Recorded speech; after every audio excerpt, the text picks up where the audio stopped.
আসসালামু আলাইকুম বন্ধুরা, তোমরা সবাই কেমন আছো? তো আজকে আমি শেয়ার করব তোমাদের সাথে আমাদের বিক্রমপুরের ঐতিহ্যবাহী রসগোল্লা। প্রথমে আমি দুধটাকে ছানা কাটিয়ে নিয়েছি। দেখো আমার ছানাটা অনেক সুন্দর হয়েছে। এখন এই ছানাটা আমি ভালো করে সেঁকে নেব। দেখো আমার ছানাটা কত সুন্দর হয়েছে, একদম দলা পাকানো, সারা সারা না। তো আমি এখন ছানাগুলো সুন্দর করে সেঁকে নেব, পানি ঝরিয়ে নেব। পানি ঝরাতে দিয়েছি আর এখন আমি শিরাটা বসিয়ে দেব। এখানে আমি 4 বাটি পানি দেব।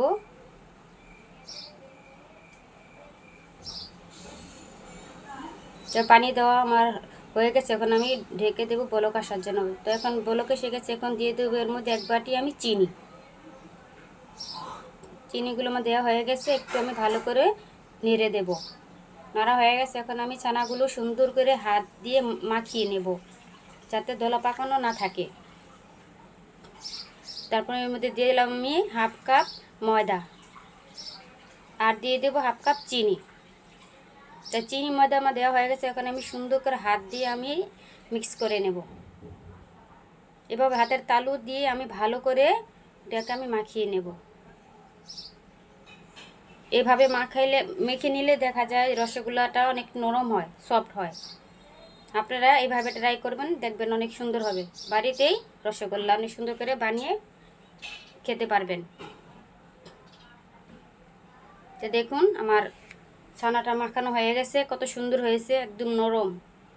এখন আমি শিরার ভিতরে দিয়ে দেবো এলাচ 2টি।